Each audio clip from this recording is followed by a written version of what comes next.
আপনারা অনেক রকম ভর্তা হয়তো খেয়ে থাকবেন, যেরকম আলুর ভর্তা খেয়ে থাকবেন, কুমড়োর ভর্তা হয়তো বানিয়ে থাকবেন। কিন্তু আজকে আমি যে ভর্তাটা বানাতে চলেছি, খেয়েছেন কিনা একবার আমায় নিশ্চয় কমেন্ট সেকশনে জানাবেন। আমি আজকে বানাতে চলেছি কাঁঠালের ভর্তা। তার জন্য আমার লাগবে হচ্ছে কাঁঠাল।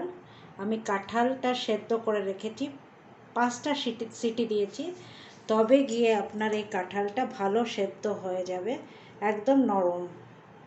এরম আপনি যদি ধরে এটাকে এরম করবেন, ক্রাশ করবেন, হাতে এটা ক্রাশ হয়ে যাবে। তো আমার কাঁঠালটাকে নুন দিয়ে প্রেসার কুকারে 5টা সিটি দিয়ে আমি এটাকে সেদ্ধ করেছি। এরপরে যাবতীয় যা যা লাগবে হচ্ছে সেটা আমি বলে দেবো আপনাদের। আর একটা জিনিস দেখিয়ে দিই, এই কাঁঠালের ভর্তা বানাতে আমার লাগছে আম। তো এখন আম অনেক সময় যদি বাজারে না থাকে, সেই জন্য আমি আম গত বছর স্টোর করে রেখেছি। কি করে করেছি, এই দেখুন পুরো চাক আমের, তার মধ্যে থেকে আমার হয়তো 4-5টা আম টুকরো লাগবে। এই টুকরো বের করে নিয়েছি, যেটা এখন আমি জলে দিয়ে দেব। এটা গত বছরের আম, কি করে বুঝবো, কি করে করব সেটাও বলে দিচ্ছি আপনাদের। গত বছর আম, কাঁচা আম ছুলে আমি সেটাকে গরম নুন জলে দিয়ে সঙ্গে সঙ্গে বের করে নিউজ পেপারে ছড়িয়ে রেখেছি। তারপরে যখন ওটা পুরো ড্রাই হয়ে যাবে, তখন আপনি এরকম একটা পলিথিন ব্যাগে সুন্দর করে এটাকে প্যাক করে রেখে দেবেন। যখন আপনার দরকার হবে পলিথিন থেকে বের করে নিয়ে এরম করে পলিথিন ব্যাগে আমি নিয়ে এটা এখন ডিপ ফ্রিজে রেখে দেবো। যখন আপনার দরকার হবে তখন আপনি 4 টুকরো দরকার সেটা বের করে নিয়ে একটু জলে রেখে দেবেন, যাতে ডিফ্রস্ট হয়ে যায়। এটা হচ্ছে পদ্ধতি আম রাখার। আর বুঝবেন কি করে এটা পুরনো, একটু দেখবেন একটু হলদেটে রং, কিন্তু আমের স্বাদ কিন্তু যেরামকার সেরামই পাবেন। এটা আমি অনেক বছর ধরেই করি। এই আম আমার যেরামকার সেরাম থাকে। চাটনি বানাতে পারেন আপনি, মাঝখানে আপনার যদি কোনো জিনিসে আম দরকার হয়, আমের ডাল, মটর ডাল দিয়ে আমি এই আম দিয়েই করি। আমটা আমি জলে ভিজিয়ে রেখেছি যাতে এটা ডিফ্রস্ট হয়ে যায় ভালোভাবে। এর মধ্যে আমার কিছু জিনিস আমার লাগবে, যেরকম আমার লাগবে হচ্ছে পেঁয়াজ কুচি। আমি পেঁয়াজটা কুচিয়ে নেব মিহি করে।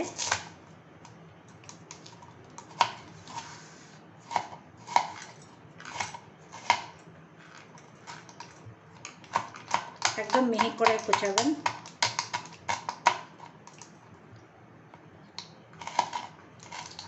আমি এই কাঁঠালের জন্য 2টো ছোট পেঁয়াজ নিয়ে নিচ্ছি।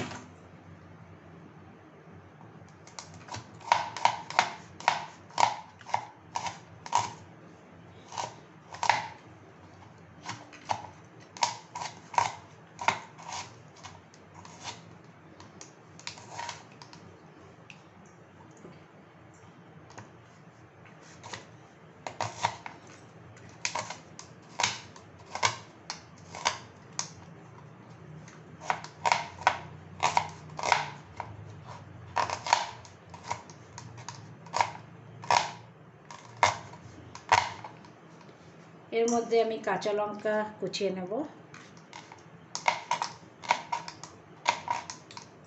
2টো কাঁচা লঙ্কা দিচ্ছি।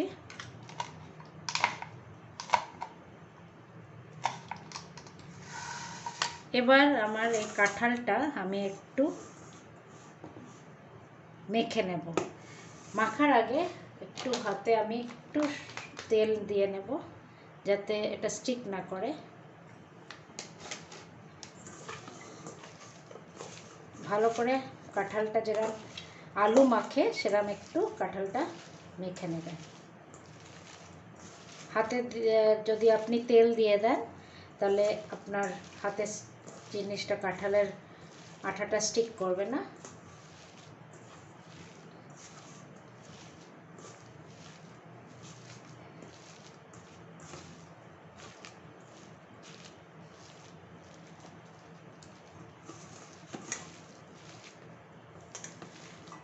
বলে রাখি, এই কাঁঠালটা যখন আমি সেদ্ধ করেছিলাম বলেই দিয়েছিলাম যে একটু নুন দিয়ে রেখেছি। এই জন্য যখনই আপনি নুনের আন্দাজটা করবেন তখন নিশ্চয়ই চেখে দেখে নেবেন যে নুনের পরিমাণটা এই ভর্তায় ঠিক আছে কিনা।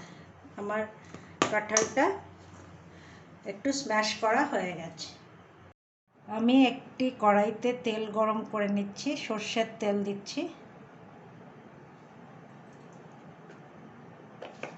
তেলটা গরম হলে পরে আমি একটি শুকনো লঙ্কা ছোট ছোট টুকরো করে দিয়ে নেব এর মধ্যে।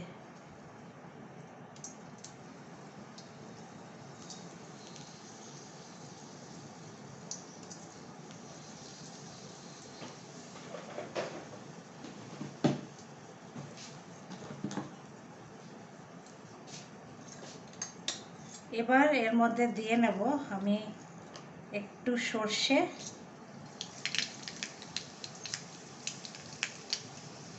আর জিরে।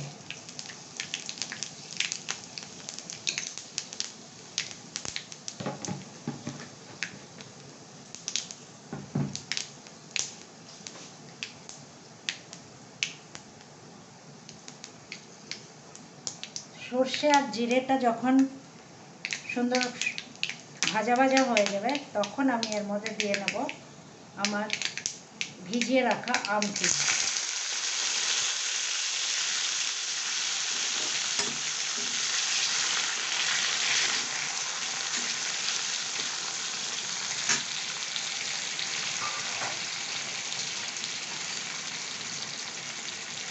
আর একসাথে আমি দিয়ে নেব পেঁয়াজ আর কাঁচা লঙ্কা।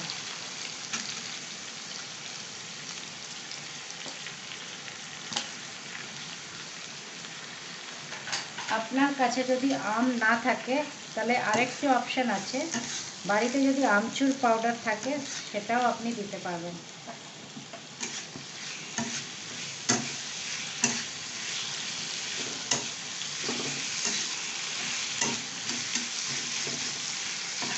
এবার সামান্য আমি নুন দিয়ে নেব যাতে আমার আমটা ভালো সেদ্ধ হয়ে যায় বা এর মধ্যে মিক্স হয়ে যায়, সেই জন্য আমি একটু সামান্য নুন দেব।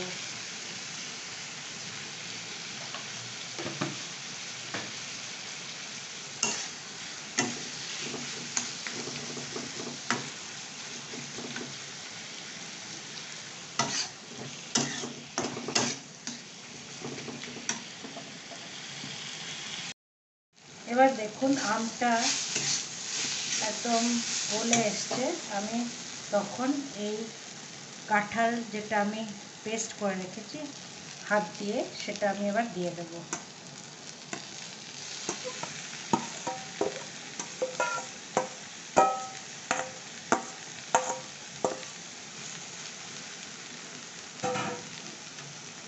আর দিয়ে নেব একটু হলুদ গুঁড়ো।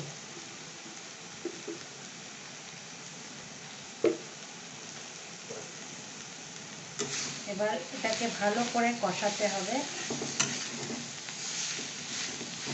কেন কি আমার এখন যে সেদ্ধ করা কাঁঠালটা সেটা শুধু সেদ্ধ করা আছে। এটা যখন আমি আমের সাথে আর পেঁয়াজের সাথে কষাবো আমার একটু ভালো করে কষাতে হবে। কিছুক্ষণ কষাবার পরে আমি সামান্য একটু জল এতে দিয়ে নেব।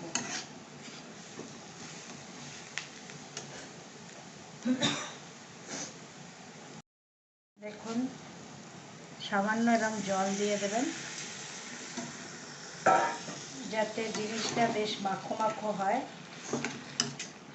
আর এটাকে সিমে এবার কিছুক্ষণ রেখে দেবেন।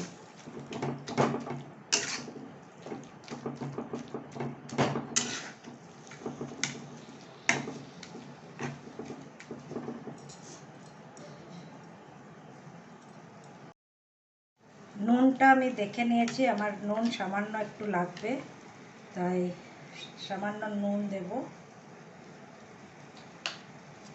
আর এবার দেব 2 টুকরো কাঁচা লঙ্কা। কাঁচা লঙ্কা আমি ফোড়নেও দিয়েছি, এবার গোটা কাঁচা লঙ্কা একটু চিড়ে দেব।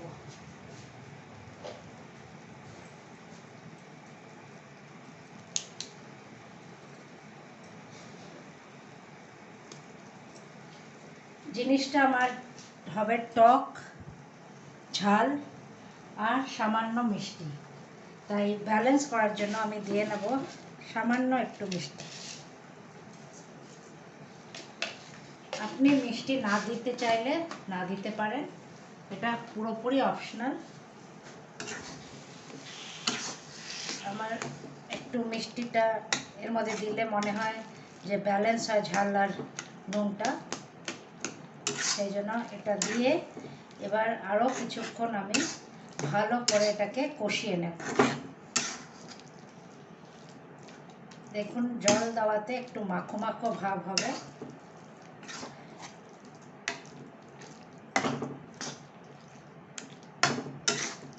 এবার পুরো যাতে জলটা শুকিয়ে যায় সেইভাবে আমি এটাকে ভালো করে নাড়িয়ে নেব। এই আমার তৈরি হয়ে গেল কাঁঠাল ভর্তা, একটা নতুনত্ব ভর্তা রেসিপি। আপনি যদি চান যে জিনিসটা বেশি টক হবে না, তাহলে আর একটু কম আম দেবেন। আমাদের বাড়িতে যেরকম একটু টক পছন্দ করে, তাই আমি আমের পরিমাণটা একটু বেশি দিয়েছি। আপনি হয়তো একটা টুকরো আম দিয়েও করতে পারেন। তো এই রেসিপিটা আপনি খেতে পারেন ভাতের সাথেও, সাথে রুটির সাথেও খেতে পারেন।